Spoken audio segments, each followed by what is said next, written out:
on a tree. Reddy बोल रही हूँ। मैं केन फार्म इक्विपमेंट की सीईओ हूँ। केन फार्म इक्विपमेंट हमने लास्ट ईयर स्टार्ट किया है एंड इसकी पेरेंट कंपनी केन बायोसाइंसेस मेरे mother in law Mrs Sudha Reddy ने स्टार्ट किया था 97 में and she is the managing director of both the companies Ken Biosciences and Ken Farm Equipment. Yes. तो केन बायोसाइंस जो आप बता रही हैं वो क्या किस तरह के प्रोडक्ट बनाती है, थोड़ा सा बताएं। हाँ, हम केन बायोसाइंसेस मेरे मदर इन लॉ ने स्टार्ट किया था एक उद्देश्य से कि फार्मर को सस्टेनेबल प्रोडक्ट्स मतलब नॉन केमिकल प्रोडक्ट्स और जो लॉन्ग टर्म सॉइल को हेल्प करे और फार्मर को प्रोडक्टिविटी भी इंक्रीज़ करे मतलब यील्ड भी इंक्रीज़ करे और सॉइल को भी हार्म ना करे मतलब केमिकल रेसिड्यू ना रहे सॉइल में और कॉस्ट इफेक्टिव भी हो। तो ये तीनों इश्यूज़ को एड्रेस करते हुए मेरे मदर इन लॉ ने ये कंपनी स्टार्ट किया था मिसेस सुधा रेड्डी ने कि एक पूरा हमारे पास अभी एंड टू एंड सॉल्यूशन है इनपुट्स एग्रीकल्चर इनपुट्स की अब जब बात करते हैं तो हमारे पास एक एंड टू एंड सॉल्यूशन है।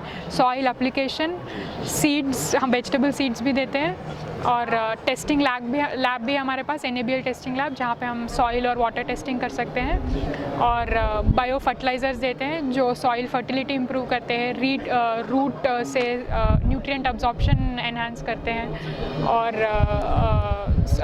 पेस्ट प्रिवेंशन करते हैं और हमारे पास अभी पेस्ट कंट्रोल के लिए फेरोमोन ट्रैप्स भी हम देते हैं, उसके लूर्स भी हम ही बनाते हैं। तो we are one of the few companies in India जो फेरोमोन लूर्स भी हम इन हाउस मैन्युफैक्चरिंग कर रहे हैं और इसके साथ साथ हमारा एक इनोवेटिव प्रोडक्ट रेंज है जो बेनिफिशियल इंसेक्ट्स कहते हैं जो पेस्ट को कंट्रोल करते हैं। जो लाइव इंसेक्ट्स हम देते हैं जो पेस्ट को कंट्रोल करते हैं। अगर हम महाराष्ट्र की बात करें तो महाराष्ट्र में एक बहुत परसिस्टेंट प्रॉब्लम है specially Sholapur and Kolhapur areas में, रेड सॉइल एरियाज़ में रूट ग्रब कहते हैं उसे, एक वाइट इंसेक्ट है वो, आई डोंट नो मराठी में क्या कहते हैं, रूट ग्रब, जो काफ़ी प्रॉब्लम है फार्मर्स को और जो केमिकल प्रोडक्ट्स उसको नहीं कंट्रोल नहीं कर पा रहे। तो उसके लिए हमारे पास है एंटोमोपैथोजेनिक नेमेटोड्स। ये काफ़ी इनोवेटिव प्रोडक्ट है और ये प्रोडक्ट हमने गवर्नमेंट ऑफ इंडिया के प्रोजेक्ट में गवर्नमेंट ऑफ इंडिया के फंडिंग से हमने एक प्रोडक्ट डेवलप किया था।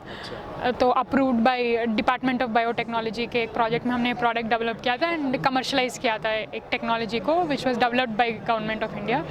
तो ये प्रोडक्ट हम लास्ट 3 ईयर्स से दे रहे हैं महाराष्ट्र के फार्मर से थ्रू आवर डिस्ट्रीब्यूटर और इसका काफ़ी अच्छा रिजल्ट है। All the farmers have found जो even more than chemical products हम ये वाइट ग्रब हमारा प्रोडक्ट कंट्रोल कर रहा है। सो ये एक एग्जांपल था जो हमारे प्रोडक्ट रेंज का।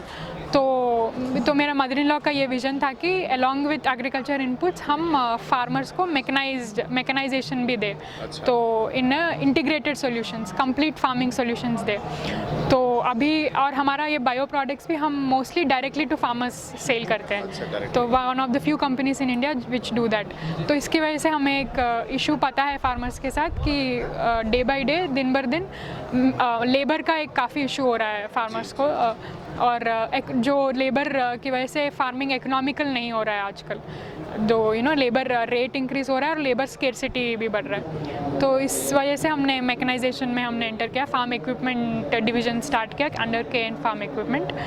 तो इसमें हमने अभी ट्रैक्टर्स के साथ शुरू किया है। इसके साथ साथ हमारा विज़न है कि हम एक कंप्लीट रेंज ऑफ इम्प्लीमेंट्स दे, जैसे हम एग्रीकल्चर इनपुट्स में एंड टू एंड सोल्यूशन देते हैं। सिमिलरली हमारा विज़न है कि हम फार्म इक्विपमेंट में भी एक एंड टू एंड सोल्यूशन दे ताकि उसको हर छोटे एप्लीकेशन में जहाँ पे फार्मर को एक यंत्र की ज़रूरत है वो हम बना के दे पाए in an economical way, affordable mechanisation, ताकि एक स्मॉल फार्मर को भी मैकेनाइजेशन इकोनॉमिकल हो, वायबल हो, विच इज़ जो अभी जो मैकेनाइजेशन सॉल्यूशंस है मार्केट में वो स्मॉल फार्मर को सर्व नहीं कर पा रहे। एक स्मॉल फार्मर ना लेबर एफर्ट कर पा रहा है ना मैकेनाइजेशन एफर्ट कर पा रहा है। तो इस गैप को हम फुलफ़िल करना चाहते हैं कि एक स्मॉल फार्मर भी मैकेनाइजेशन एफर्ट करे। तो हमने ट्रैक्टर्स के साथ शुरुआत किया है पर इसमें हम और इम्प्लीमेंट्स भी डेवलप कर रहे हैं। इवन क्योंकि हमारा मोटो सस्टेनेबल एग्रीकल्चर है, हम इलेक्ट्रिक ट्रैक्टर पे भी R&D कर रहे हैं कि to make that economical to farmers. यानी बुआई से लेके कटाई तक का सारी समाधान आपके पास Yes, उपलब्ध yes, है। yes. मैडम ऐसा देखा गया कि मक्के में जो पिंक वर्म्स हैं या फिर Yes. जो कॉटन में सफ़ेद मक्खी का प्रकोप है, तो क्या उसके लिए आपके पास कोई प्रोडक्ट फरमोन ट्रैप्स हाँ। देते हैं हम लोग उसके लिए जो जैसा कि आपने यस बताया। जो फरमोन डायरेक्ट ट्रैप्स सेलिंग की आपने बात की कि आप डायरेक्ट किसान को देती Yes, हैं, yes. तो किसान किस प्लेटफॉर्म से आपका डायरेक्ट परचेज कर सकते हैं?